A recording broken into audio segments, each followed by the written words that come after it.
All right, today I am here with filthy Tom Lawlor here for Fightful. Tom, how are you doing on this fine Friday afternoon? I'm doing awesome, as always. Just traveling around the world, beating the crap out of people left and right. Uh, Trying to do my best to get some sleep on the plane uh, as my opponents get put to sleep in the ring. I love to hear that. I love to hear that. I know you have such a busy schedule. You are really here, there, and everywhere.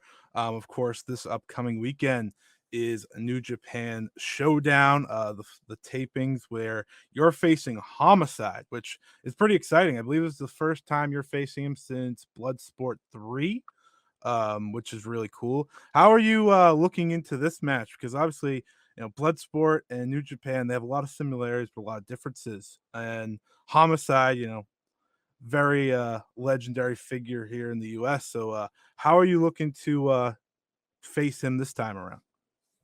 Where exactly is Homicide a legendary figure? Like on the street in the bodega? I mean, Ring of Honor, Oh, Ring of Honor. Okay. which Well, this is is out of this is not business. this is not Ring of Honor. This is not Homicide's heyday anymore. Uh, I defeated Homicide at Bloodsport. You mentioned Mhm. that we faced off, but you didn't mention who won. Of course. And there are a lot of similarities and differences. One of the similarities, I'm going to be getting my hand raised at the end of the contest on Sunday, just like I did at Bloodsport 3. Homicide, I mean, the guy, he's not like a skilled technician, clearly. He's not going to be able to match me hold for hold, but I'll give him his due. He's a tough guy. He likes to fight. He talks a big game. Scares people with his attitude and his aura, if you will. But I'm not one of those people who's scared of him. Of course. And I mean, like, maybe, maybe maybe on Homicide's best day and my worst day, at this point he'd have a shot at beating me, but it's not going to be that day on Sunday. Yeah. I'm sure you don't have many bad days when you're in that ring. So it'll be a fun time to see you guys go head to head once again. And speaking on New Japan Strong as a whole, you have done so much work there to help the brand grow on its own, right? It almost feels like it's a completely different thing from New Japan. Wrestlers interchange, but you've really helped create a new brand here in the United States. So, where do you have a certain amount of pride in what Strong has become over time, and how it seems everyone wants to be there? Yeah, absolutely. Being a part of New Japan, whether it's overseas in Japan Hmm. or here in the USA, is a big deal to me. It's something that I'm, proud to say that I am a part of. And to have been a part of New Japan Strong since the very beginning is another, thing that I'm very proud of. Uh, I don't take the fact that I was the first and for a long time the only champion Hmm. in New Japan Strong history lightly. It's something that I, once again, am very proud of. I put in a lot of work and effort into that title. I held it very, very close to my heart, and I think it was the best work that I've done inside the professional wrestling ring, bar none. So it's something that I would love to be associated with for the rest of my career, and I'm happy to hear, that you bring that up, that you say that you helped create a brand here in the USA, because there are interchangeable wrestlers to a certain degree when it comes with Strong and New Japan. You have guys going back and forth, and you're gonna have guys going back and forth even more now that the borders have opened up a little bit. Hmm. But when I was overseas, and we'll talk about this, I'm sure, a little bit more, but when I was overseas in Japan, one of the things that made me the happiest would be when I'd have fans come up and say, "Hey, I watch New Japan Strong every week." Like I'm here to support you. I've been watching you in the G1 for the past month, but I watch New Japan Strong every single week, and we want to see the rest of Team Filthy over here. We want to see you here all the time, and that really made me feel awesome as a professional. Yeah, and that praise is very deserved. I mean, when we think of Strong, or at least when I think of Strong, I think of you, of course, as the New Japan Strong Openweight Champion, the first ever, and of course Fred Rosser, and that kind of connects here. That is a feud that I'm sure will never really end between you two, but I'm sure there's respect there for what you guys put each other through, and that is a feud I also point at building Strong up because, like you said, there are people that come over. You got the Jay Whites and Hiroshi Tanahashi's there this weekend, and you have the big names, but it's you guys, right? It's you two and so many others with Team Filthy and so many others that built that brand. So, can you expand on how that feud really made you better, even? Yeah, well, Fred is the type of guy that when I first found out I was going to face him, I had no clue what to expect. Hmm. My exposure to Fred Rosser had been what he was as Darren Young, Right. which is a very far cry from who Hmm. Fred Rosser, really is and who he turned out to be. And, I didn't know what to think going to that first match. And ever after that, obviously I respected him. I loved being able to wrestle against him, as you mentioned. You thought that it made me better. Well, I mean, 100%. That feud did make me better. Being in there in the ring with Fred made me better. Fred's got a ton of worldwide experience at a very high level. And while maybe it didn't work out, the way that he had always dreamed that it did, I mean, I think you could say that he's accomplishing his dreams, Mm. pretty well right now. So Yeah. I I wouldn't say I like Fred, but clearly, I do respect the guy. I respect his message. I think that you know people kind of gravitate to him, and maybe sometimes they take the wrong part of his message.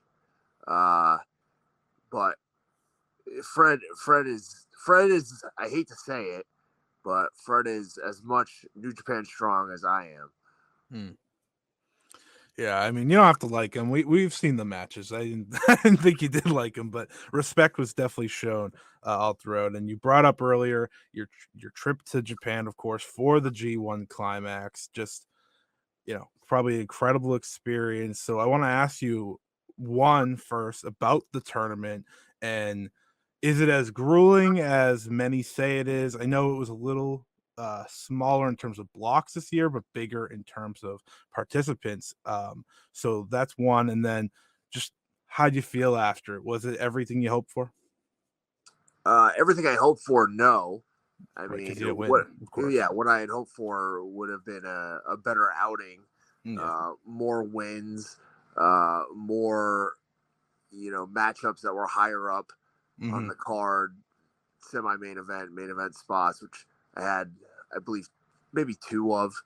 Hmm. Um, but my picture wasn't gigantic on the poster on any of the nights. You know what I mean? Right. So to me, there's still a lot more work to be done. And since the G1s ended, you've seen guys still going over to Japan, and Hmm. I'm not one of them that's been back yet. So like I said, there's still a lot more work that needs to be done on my end, and that's kind of how I came out of the tournament looking at things. I loved it. I Yeah. loved being over there. It's very tough on the body. It's like this tournament, while it wasn't 10 or 9 block matches, it was a 35-day, tour. Yeah. You're on the road. wrestling, virtually every single day. In the past, you'd have the wrestlers would have their block matches, and they'd have days off. Well, on this tour, there was really no days off. So even though you may not have a singles match, you'd have a couple more tag team matches throughout the course of the week. So yeah, maybe you're not getting as beat up as you would be in a 15-minute singles match, but you still have to get in there and fight another guy on the undercard who's trying to get their who's trying to improve their spot on the card. So none of it was easy. I'll tell you that. I lost, God, I don't even know, something like close to 10 pounds, I think, while I was there, just over, changing food, the heat, working hard. I was in the gym almost every day, along with wrestling in the ring. So it was tough, but I mean, to be quite honest, there's nothing I would have rather been doing with my summer. So Yeah, it's a special tournament. I think so many eyes are on it, and like you said, of course, you would have hoped to do better. But to me, I think there will be a next time. So I hope that is the next time that you get to show that you should have a bigger picture on the poster. And you really had the ultimate G1 experience in the fact that I talked to some people, heading into this interview, and they made the great point. You faced Kazuchika Okada, but you also faced Toru Yano. Two very different people to face, but two very different challenges. What match, really, or can you explain the differences between both matches and how you went into them? I mean, those are like, can I explain it? Probably not well.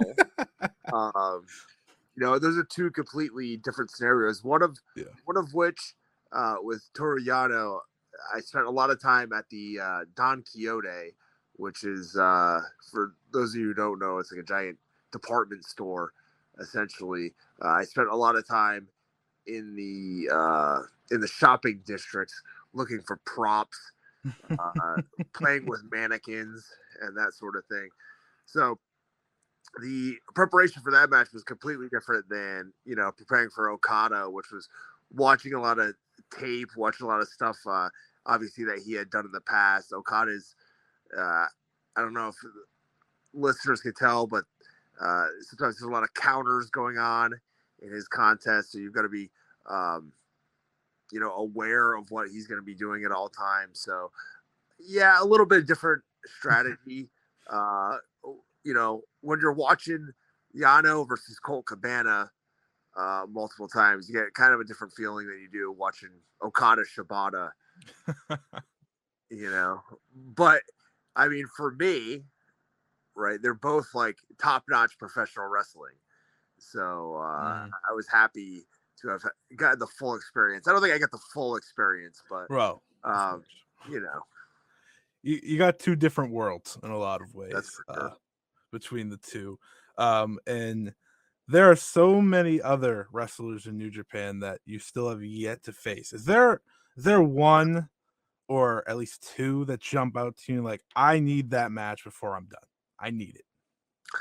Well, like, I need a singles match with Zack Sabre Jr. Yes, for many reasons. All is said and done. I need a singles match with Great O'Khan before all is said and done. I need a singles match with any of the guys over there. I need a singles match with Ren Narita, the son of Strong Style, in New Japan. I mean, I've fought him over here a few times, but any of the guys who can go on the mat at a high level, at a world-class level, that have shoot fighting skills, those are the guys that I want to go against. I just had to spend 40 days going against, tall dudes, fat dudes, gigantic muscular guys. So I'm sick of it. I want to do some mat wrestling for a little bit. So I guess some of those guys aren't very small, but I want to display my shoot fighting skills. I don't like getting crushed, squished. Not fun. Yeah, I think you and Zach's one that I know jumps out for a lot of people, and hopefully we do get that. Even if he wins the New Japan World Television title, maybe that's a title you can go for, that 15-minute exhibition type He can't last scenario. 15 minutes with me. Who cares? Exactly, exactly. So perfect. It's perfect. Next question I have is kind of one that I know you've talked about in the past, but it's definitely one that I feel the need to bring up, and it's that we see a lot of MMA fighters, of course, switch over. Some successful, some not so much. What is the hardest part about transitioning from MMA to pro wrestling? I mean, in a That's lot of ways, they're completely different worlds. yeah. One, in MMA, you spend your entire life, career, whatever you want to call it, trying to move at like breakneck speeds. You're trying to stay ahead of your opponent. You're trying to stay faster than their reflexes are. And in professional wrestling, that is virtually the exact opposite. Sure, you want to make it look like you're a step ahead of your opponent, but in reality, you have to be on the same ground as them a lot of times, and Mm, it's not something that's easy to grasp. I sure. think a lot of wrestlers or I'm sorry, who pro fighters, professional fighters who come over to wrestling and fail because they don't understand what professional wrestling is. It's Hmm. two people working together. It developed because you can't fight each other every day, because it's not completely dependent on who's always the toughest. Sometimes it's dependent on, you know, who's going to draw in more fans. So I think a lot of fighters who have failed at professional wrestling, you know, uh, they don't understand it at its fundamental basic Mm. level, and that's the thing that ends up being their downfall. And that's one of the hardest things for fighters to get a hold of. I mean, you did them at the same time. Like a lot of MMA fighters stop and then jump into wrestling. So I'm sure that was also a challenge. But you succeeded at doing so. So plus to you. Yeah, One the training, like MMA training, prepares you, I would say, very very well mm, for professional wrestling. It's a mental game, and the dealing with people on a personal level too. You have to come up with matches. You have to come up with ideas, and if fighting's very adversarial, and obviously this is different. It's opposite. yeah, yeah, it is. And one thing that I've really, I've seen you on Twitter, I know you've talked about it, is your interest in Stardom. I cover Joshi for Fightful. That's my main job here. Mhm. And at the New York City show, they are, coming over for Rumble on 44th Street um to be part of Strong shows. How excited are you to see them involved? Yeah, I'm pumped up, but I wish I knew who was coming over so I could be even Mm, more excited. I mean, there's so many yeah. awesome wrestlers that Stardom could send over. I just want to know who it's going to be. What Mm, direction are they going to go? Are we going to get like top notch skilled power fighters like right. Hayashi Shida, or are we going to get like someone like Mina Shirakawa Mhm. and the Cosmic Angels, who have a more playful side. I'm just kind of interested to see who exactly we're going to get, because there's so many different Yeah. aspects of Stardom. It's not like a promotion where a lot of people are homogenous. You know what I Right. mean? You've got a lot of varying styles. You've got a lot of varying colors, costumes, looks, uh, and it's something that, like, we have obviously women's wrestling here in the USA, but it is a different product compared to what you see in Japan, and I can't wait to see it here Yeah. live. I mean, I was lucky enough to go to Yes. Carrick Hall and go to a Stardom show in Japan, but Mhm. still, I mean, any chance you get to have to watch or be on a show with, you know, whoever it is I'm sure going to be one of the best wrestlers in the world. So Yeah. there's too many of them not for it to be. Who's it What if going to be? it's You have the scoop? I don't have the scoop. Fightful's the I site. I may or may not know, but I can't share. Oh, Uh, but I will ask you, if it's Koguma, are you gonna do the bear pose? hell no. Hell no.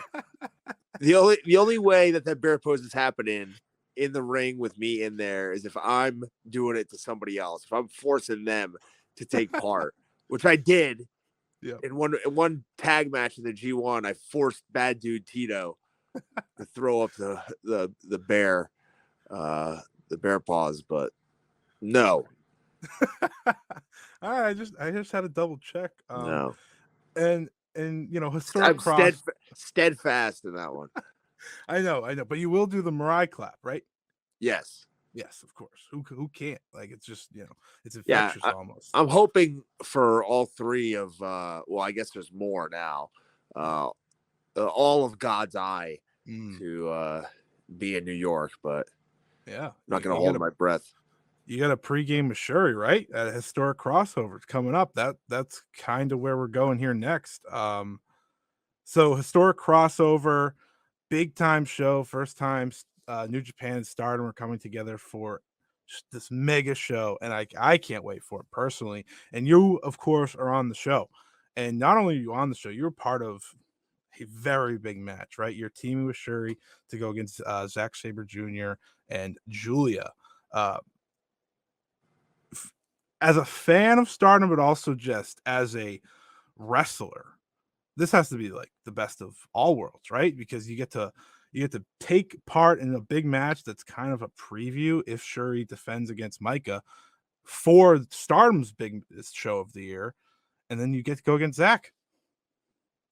Yeah, the few $1,000s that I slipped the bookers to get me on this show really paid off in the long Yeah. run. I have no clue what I am doing on this show. I don't know how I ended up in this match. It seems like, you know, a dream come true in many ways. Like they're, you know, somebody just let me book this summer, a fantasy book this summer for myself a little bit.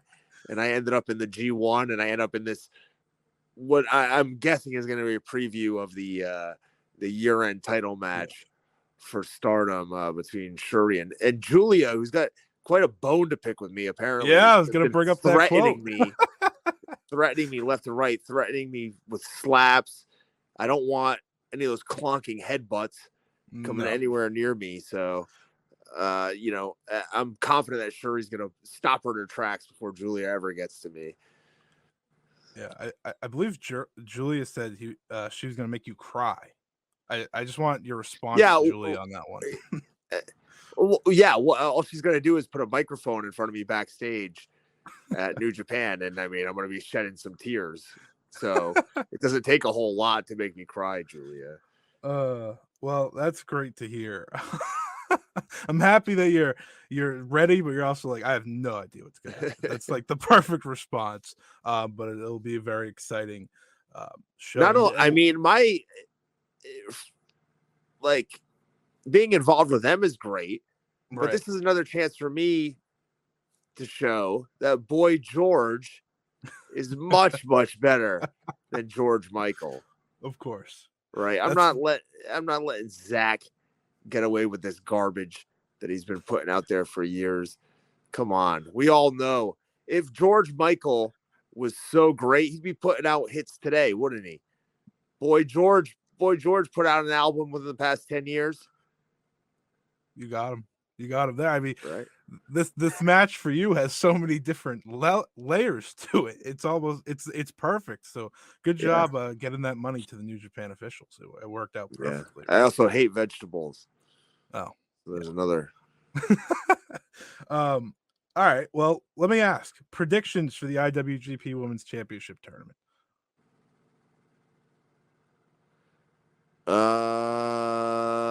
I it's alpha female Alpha female and one, Kyrie on one side, right? Yeah, and I and was original. then Go ahead. Mayu versus Momo, and Utami versus Hameka on the other to represent Stardom side. Yeah, because God's Eye got screwed on the They did on the. Sure, he pulls a short string or straw, or whatever it is, every single time. every Um, time. it's like originally, I I thought that this would be, uh, it would come down to Utami and Mm, Mayu, mhm, and they're both in there. But I did not account for Kyrie being included in the tournament when they announced it initially, and I thought that both Mayu and Utami are great candidates, obviously, to be the first champion. Utami was, the previous champion before the current champion, had an impressive reign, and Mayu Iwatani, of course, is Mayu Iwatani. So, yeah. and with the movie coming out, being in production, I mean, that's a great time to put a title on her. Mm. Now you've got Kyrie returning. So, my prediction is Iwatani. That's what I'm going to go with. That's where I'm at too. I think the same thing, and I'm hoping for that. I know she wants to get to the U.S. soon as well. She's been very open about that, so that title creates that opportunity. All right, I'll wrap it up here with one more question to end this interview. And we've talked about it throughout. You have a lot of goals in mind. What are your, there's probably a lot, but what are your top 3 goals heading forward, whether it be inside or outside the wrestling ring, whether it's in New Japan or, you're wrestling everywhere. So I'm sure you have many goals. Yeah. Well, short term, Mm. my first goal, I guess, uh, is to be on Wrestle Kingdom. I have no Mhm. clue if that's in the cards. I have no clue what the deal with that is, but that of course has been a goal of mine. I was hoping last year that I was going to get a chance to defend the Strong Mm. title on that show, and maybe that would have happened, maybe it wouldn't have, but there was no way it was going to happen last year. This year, I'm not the champion, so I guess I've got to settle for just being on the show. So hopefully, that's one of them. Number 2 is to go to Totacon again when I go to Japan for a historic crossover, and buy these Megumi Fuji gloves from Smack Girl that were in the case when I was there. That I don't know why I didn't buy them. I planned on it. I went there and I chickened out. But I'm gonna get those. I'm gonna get those gloves. Now that I know that they're there, I'm bringing a plastic sealed, like, I don't know, cryogenically frozen case for those gloves over there with me. And after that,